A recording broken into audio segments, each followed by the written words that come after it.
ಇದೇ ಕ್ರೈಮ್ ಅಂದ್ರೆ ಕಾರ್ಯಕ್ರಮಕ್ಕೆ ಸ್ವಾಗತ. ನಾನು ಉಮರ್ ಫಾರೂಕ್.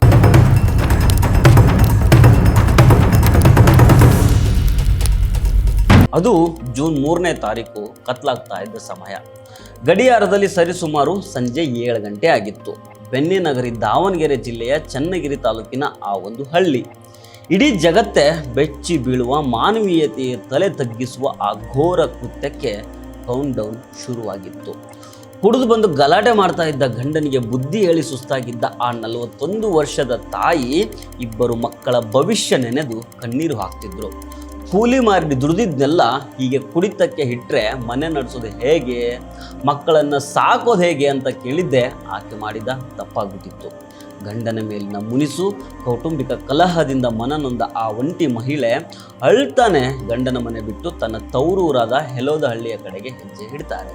ಆದರೆ ಆ ಕತ್ತಲ ಹಾದಿಯಲ್ಲಿ ಆಕೆಗೆ ಕಾಯ್ತಾ ಇತ್ತು ಆ ಕ್ರೂರ ವಿಧಿ. ಸಂಜೆ 7:30 ಸಮಯ ಯಲೋದಹಳ್ಳಿಯ ಗ್ರಾಮದ ಒಂದು ಚಿಕ್ಕನ್ ಅಂಗಡಿಯೊಂದರ ಬಳಿ ಆ ಮಹಿಳೆ ಅಳ್ತಾ ನಡ್ಕೊಂಡು ಬರ್ತಾ ಇರ್ತಾಳೆ.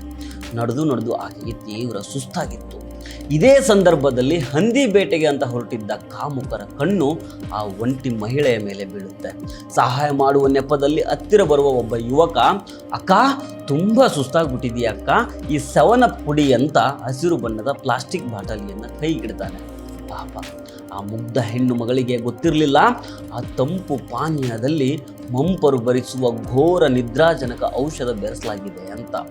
ಕೋಲ್ಡ್ ಡ್ರಿಂಕ್ಸ್ ಕುಡಿದ ಕೆಲವೇ ನಿಮಿಷಗಳಲ್ಲಿ ಆಕೆಗೆ ತಲೆ ಸುತ್ತು ಬಂದು ಮತ್ತು ಬರೋದಕ್ಕೆ ಶುರುವಾಗುತ್ತೆ. ಅರೆ ಪ್ರಜ್ಞಾವಸ್ಥೆಗೆ ಜಾರ್ತಾ ಇದ್ದ ಆಕೆಯನ್ನು ನೋಡಿ, ನಿನ್ನ ಮನೆಗೆ ಬಿಡ್ತೀವಿ ಬಾ ಅಕ್ಕ ಅಂತ ಹೇಳಿ ಇಬ್ಬರು ಯುವಕರು ಬೈಕ್ ಮೇಲೆ ಕೂರಿಸ್ಕೊಳ್ತಾರೆ.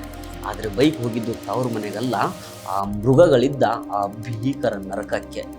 ಅರೆ ಪ್ರಜ್ಞಾವಸ್ಥೆಯಲ್ಲಿದ್ದ ಆಕೆಯನ್ನು ಬೈಕ್ನಲ್ಲಿ ಯಲೋದಹಳ್ಳಿ ಗ್ರಾಮದ ಒಂದು ಹೊರವಲಯದ ನಿರ್ಜನ ಕೃಷಿ ಜಮೀನಿಗೆ ಕರ್ಕೊಂಡು ಹೋಗಲಾಗುತ್ತೆ.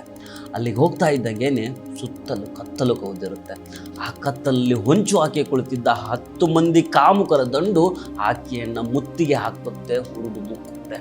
ಮದ್ದಿನ ಹಮಲಿನಲ್ಲಿದ್ದ ಆ ತಾಯಿಗೆ ತಾನೆಲ್ಲಿದ್ದೇನೆ, ತನ್ನ ಸುತ್ತ ಯಾರಿದ್ದಾರೆ ಅನ್ನೋ ಅರಿವೇ ಇರೋದಿಲ್ಲ.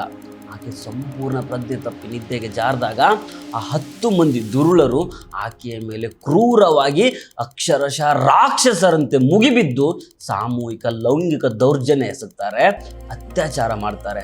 ಇಷ್ಟಕ್ಕೆ ಆ ಮೃಗಗಳ ವಿಕೃತಿ ನಿಲ್ಲೋದಿಲ್ಲ. ಬೆತ್ತಲೆ ಸ್ಥಿತಿಯಲ್ಲಿದ್ದ ಆಕೆಯ ಫೋಟೋ ಮತ್ತು ವಿಡಿಯೋಗಳನ್ನು ಮೊಬೈಲ್ನಲ್ಲಿ ರೆಕಾರ್ಡ್ ಮಾಡಿಕೊಂಡು ವಿಕೃತ ಆನಂದ ಪಡ್ತಾರೆ. ಬೆಳಗಿನ ಜಾವ 3:20 ಸುಮಾರಿಗೆ ಆಕೆಗೆ ಸ್ವಲ್ಪ ಪ್ರಜ್ಞೆ ಬಂದಾಗ ಹೇಗೋ ಅಲ್ಲಿಂದ ಎದ್ದು ಹೆಲೋದಹಳ್ಳಿಯ ತನ್ನ ಸಹೋದರನ ಮನೆಗೆ ಬಂದು ಸೇರಿಕೊಳ್ತಾಳೆ.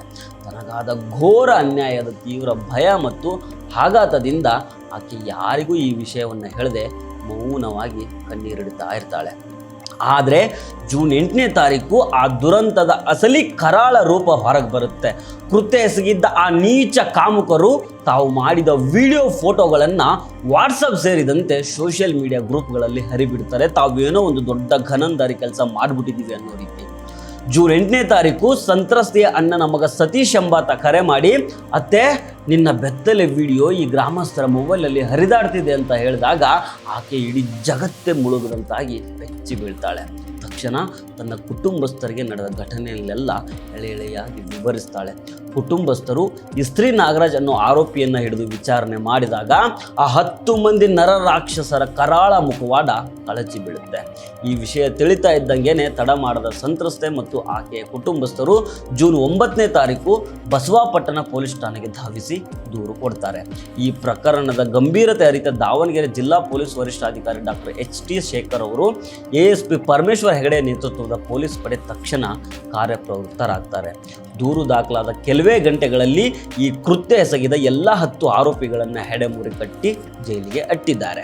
ಈ ಬಂಧಿತ ಆರೋಪಿಗಳನ್ನು ಯಲೋದಹಳ್ಳಿ ಗ್ರಾಮದ ನಿವಾಸಿಗಳಾದ ಚಟಾಕಿ ನಾಗರಾಜ, ಇಸ್ತ್ರಿ ನಾಗರಾಜ, ನೋಡಿ ಇವ್ರ ಹೆಸರುಗಳು ಹೇಗಿದ್ದಾವಂತೆ: ಮಧು, ಅರ್ಜುನ, ಬಸವಂತ, ಕುಂದೂರ ಮಾರುತಿ, ಹೆಗ್ಗ ಮಾರುತಿ, ಮನು, ಜೋಗಿ ಸುನೀಲ, ಪ್ರದೀಪ ಹಾಗೂ ಒಬ್ಬ ಮೈನರ್ ಬಾಲಕ ಅಂತ ಗುರುತಿಸಲಾಗಿದೆ. ಈ ವಿಪರ್ಯಾಸ ನೋಡಿ, ಒಬ್ಬ ಮೈನರ್ ಬಾಲಕ 41 ವರ್ಷದ ಮಹಿಳೆಯ ಮೇಲೆ ಅತ್ಯಾಚಾರ ಎಸಗಿದ್ದಾನೆ. ಆದ್ರೂ ಕಾನೂನಿನ ಪ್ರಕಾರ ನಾವಿಲ್ಲಿ ಆತನ ಹೆಸರು ಹೇಳೋದಕ್ಕೆ ಬರೋದಿಲ್ಲ. ಇದೆಂಥ ದುರ್ದೈವ ನೋಡಿ. ಈ ಆರೋಪಿಗಳಿಂದ ಕೃತ್ಯಕ್ಕೆ ಬಳಸಿದ ಬೈಕ್ ಹಾಗೂ ವಿಡಿಯೋ ಮಾಡಿದ ಮೊಬೈಲ್ ಸಾಧನಗಳನ್ನು ಜಪ್ತಿ ಮಾಡಲಾಗಿದೆ.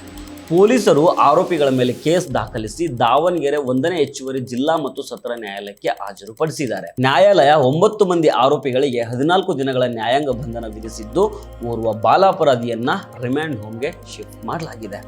ಪತಿಯೊಂದಿಗೆ ಜಗಳವಾಡಿ ಒಂಟಿಯಾಗಿ ಹೋಗ್ತಾ ಇದ್ದ ಹೆಣ್ಣು ಮಗಳಿಗೆ ಆಸರೆಯಾಗಬೇಕಾಗಿದ್ದ ಸಮಾಜನೇ ಹೀಗೆ ಮೃಗಗಳಾಗಿ ಕಾಡಿದರೆ ಹೆಣ್ಣಿಗೆ ರಕ್ಷಣೆ ಎಲ್ಲಿದೆ? ಇಡೀ ನಾಗರಿಕ ಸಮಾಜ ತಲೆ ತಗ್ಗಿಸುವಂತೆ ಮಾಡಿದ ಈ 10 ಕಾಮುಕರಿಗೆ ಕಠಿಣಾತಿ ಕಠಿಣ ಶಿಕ್ಷೆ ಆಗಬೇಕಾಗಿದೆ. ಆ ಸಂತ್ರಸ್ತ ತಾಯಿಗೆ ನ್ಯಾಯ ಸಿಗಬೇಕಾಗಿದೆ. ಸೊ ಫ್ರೆಂಡ್ಸ್, ಇದು ಇವತ್ತಿನ ಇದೇ ಕ್ರೈಮ್ ಅಂದರೆ ಕಾರ್ಯಕ್ರಮ. ಮತ್ತೆ ಭೇಟಿ ಆಗ್ತಿರೋಣ. ನಮಸ್ಕಾರ.